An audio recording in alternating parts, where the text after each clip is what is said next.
Liberal for New South Wales, Senator Holly Hughes. Welcome to the program once again. How are you, Chris?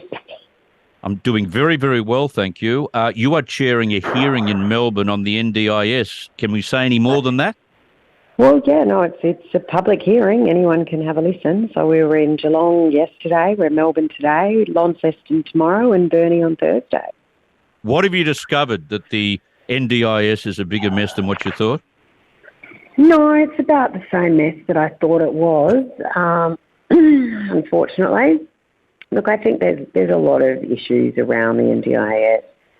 We've heard from a number of different sort of disability groups. We've also heard from some peak bodies who unfortunately think failures in the health system, failures in the Medicare system mean that the NDIS should be picking up the slack, which is absolutely not the case. We had a really, I guess, disappointing but not surprising evidence today that someone within the NDIS, the agency itself, has referred to intensive early intervention for profoundly autistic children, which we know what is globally best practice is intensive early intervention, referred to as child minding. I was not very happy when I heard that. No, I bet you weren't. And suggested that if that person at the agency, if the agency was listening and they knew who it was, and I know who it was, if he still has a job in the near future, I will be asking a lot of questions as to why. Yeah. So, that is not the way to handle autistic children. Well, particularly those at the profound end of the spectrum, we hear a lot, and I'm very nervous about, I think, a deliberate leaks about the numbers of autistic children now within the NDIS. And autism itself has been redefined into level 1, 2, 3, and level 1 autism now contains diagnosis that would never have been considered autism, 6, 7 years ago. They were referred to as a PDD, NOS, the global developmental delay. Even Asperger's has now disappeared with high-functioning autism, all into these autism level 1, 2, 3. And a lot of kids who have a developmental delay are being given a more severe autism diagnosis so they can access funding. That's because the states have vacated the field. But what that means is the kids who have what used to be referred to as classical autism, severe autism, now considered what they call level 3 autism, but it's not done in the same objective assessment anymore. They're sort of being bundled into this autism's costing too much money. These are the kids who will be impaired significantly throughout their life by their autism. Most of these kids also have an intellectual disability. But I do have concerns that this is sort of the softening of the ground for the NDIS to walk away from autism. Yeah, we can't allow that to happen. Defence Minister Richard Marles has some explaining to do, Holly, after it emerged today that he took a VIP jet to see the Matildas play their semi-final in Sydney. He must have been playing in the game, was he? Well, nice if you can get it. I mean, I think, there's also been reports that flights are departing from Avalon Airport in Geelong, or closer to where he lives, direct to Canberra, to save him an hour-long, which he's driven, he doesn't drive himself, to Tullamarine and fly commercial like the rest of us will do when we go to Canberra. So the poor diddums. The poor love. But, the trout, the snout is in the trough, well and truly. And, of course, this Albanese government that was going to be all about integrity and transparency have now changed the reporting rules on how these VIP flights are being used. Now, some of these flights are required. There isn't commercial airfare or airlines available into some of the areas that ministers have to visit. And certainly when there's larger delegations going, these flights make sense. But to be just used as his own basically private VIP Uber service is not acceptable to the taxpayer, and he certainly has some explaining to do. I remember an exercise we went through about 25 years ago in a newsroom that I work with, where we sat there for a week and we worked out, and we no need to mention individuals, but a particular individual who was using VIP aircraft, and we cross-matched that with the aircraft that were available at that particular time at that airport to go in the direction where the VIP jet went. And in 67% of the occasions, they could have taken a commercial aircraft. And you know, MPs and senators and ministers are entitled to fly business class, and it is important because quite often we're reading confidential papers on the way to and from hearings. So it's not done, you know, for any largesse. It's done for the champagne. You know, definitely not. It's done for the practical purposes, so that we can continue to work. I'll be on a plane tonight. And then I'll be on a plane back out of Burnie because we'll drive between Launceston and Burnie. But, you know, it's important that you have the scope and the capability to do the work required because, you know, if you're sitting in a middle row in economy and you've got confidential papers, you can't really just quite open them up. But, you know, so look, you know, there is a reason behind some of the things that occur, but the need to take a VIP plane when commercial flights are available is just not acceptable to the taxpayer. Yeah, exactly. The mob hate this stuff, and they're doing it tough at the moment, and it resonates with them even worse right now. There's a bit of a stench developing, I think, over the federal government's refusal to allow Qatar Airways to increase flights into Australia. Virgin Australia Chief Executive Jane Hardlacker says today allowing more competition from Qatar would slash overseas fares by up to 40%. Now, even if that's only 30%, it's still a lot, and the consumer would appreciate that right now. The CEO has described as nonsense comments from Qantas boss Alan Joyce that doing so would distort the market, whatever that means. All of this as the airline pocketed $2.7 billion in taxpayer handouts during the pandemic. I reckon there's a smell to this because whenever the China Airways says, we're going to go into Australia from Shanghai all of a sudden or Guangzhou, they make a hullabaloo about it. Oh, more tourists, more people, more revenue, more tourist dollars. This would be the same if Qatar were able to put in 28 more flights per week, but all of a sudden they knock it on the head. Give me a break. Well, and it's the capacity of the flights coming in as well as the capacity of the flights going out. So you're exactly right in increasing the availability of flights for people who come to Australia for tourism and business purposes.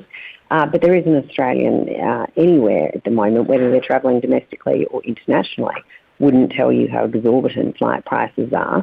And these airlines also are commercial businesses. So even if they got the slots and then they didn't have the people to put the bums on the seats, they're not going to keep them. They're not going to just keep paying the market fees. will decide that. But absolutely. And, you know, Qantas is not the national carrier. This isn't owned by the government. This isn't owned by the taxpayer. It's owned by shareholders. So Alan Joyce is doing the bidding of his board and his shareholders and trying to lock down their market share. The Australian government should not be prioritising Qantas shareholders over the ability of the Australian public to access cheaper flights. It smells bad. Well, hang on a second. Hanging on to $500 million worth of credits, of which on 1 December just reverts straight to Qantas's bottom line, is also very smelly. Well, let's recognise the elephant in the room here. Could it be that Alan Joyce has decided to paint his aircraft, 3 of them at least, with a banner supporting the yes vote in the referendum? Let's call it the way it is.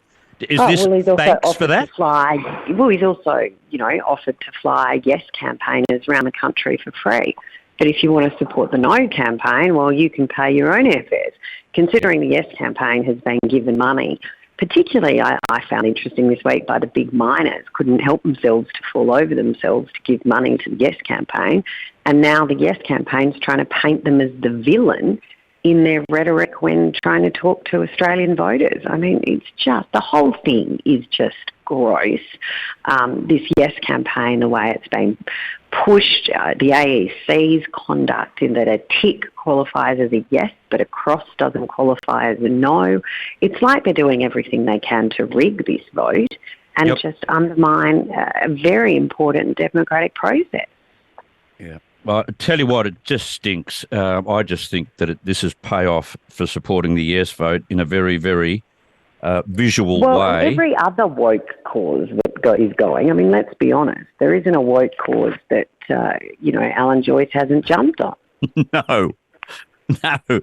Yeah. I wonder whether any of that will change when he departs. Yes, exactly. Just keep our bags in the same plane, will you?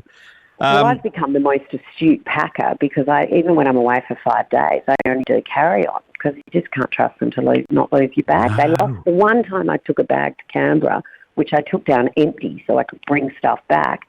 They lost Canberra to Sydney, one flight. I haven't taken one since. Many years ago, and this is many years ago, well before Alan Joyce was probably even working, I remember being with a television crew at Channel 7, and we had to quickly go from where we were in the city at a particular story, run to the airport, we'll buy clothes when we're over there, and go to Bangkok for a drug trial. And the camera crew had their gear, 12 items of gear. We got on the plane. We arrived in Bangkok. We waited and waited. It was on a Qantas plane. We waited. And then we found out 24 hours later that the 12 bags of camera gear ended up in Vancouver. Oh, that's kind. Yeah, very helpful. We couldn't really do a thing. And that was I'm before. guessing it was pre-iPads. Correct. Pre-phones. Anyway. A journalist, television journalist without a camera is not very effective at all. Okay, I want to talk quickly about The Voice. Millions of pamphlets outlining the official yes and no cases for The Voice to Parliament are going out across the country. Have you got yours in the mail yet? I haven't got a yes one in the mail, but I'm just going to say to you and your listeners, I've got a lot of no brochures. So if your listeners want to get in touch with my office and get some no brochures to letterbox their own area, to do street stalls in their own area, because the no campaign has nowhere near the funding of the yes campaign to be delivering all these brochures to everyone's mailbox. So I have boxes of them in my office if anyone would like some to hand out or letterbox in their own local street. But waiting in your letterbox at home this week will be the Australian Electoral Commission pamphlet, the referendum booklet, the official one. I allowed mine to get wet. Oh, you got that one. I haven't looked at mine, and I can't because it got wet and then it went into sort of like 100,000 pieces. And so that's what's happened to mine. The helpful thing on the back of it, and what I would encourage everyone to have a look at with that brochure, is on the back of it, it has examples of what the ballot paper is actually going to look like, and it will be there for people to make sure that they fully understand that it is very important that you write, in my view, no, but that you write your intent, not tick or cross it, because we need every vote to be, in my view, to defeat this thing. Just make sure you write the no. Yeah, that's good. But the kerfuffle over how many pages the Uluru Statement from the Heart has got Lee Sales, the ABC host, in the firing line. Look, I don't want to go over all of this, but does it matter how long the Uluru Statement is? I couldn't give a damn.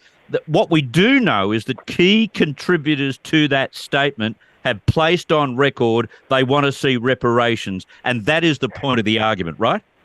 Well, I think it's just so interesting that we're having a debate over how long this thing is. And the Prime Minister, Neil Mitchell, said the other day it was 120 pages. So, I mean, who knows how long this thing is? But it's just another attempt by the Yes campaign to avoid talking about what's in it and the detail by focusing on something as inane and not being upfront and honest about how long it is. True. I mean, good point. This is just absolutely ridiculous that this is a point of contention when we're talking about a fundamental change to our Constitution, and these guys will do anything they can to avoid talking about the detail.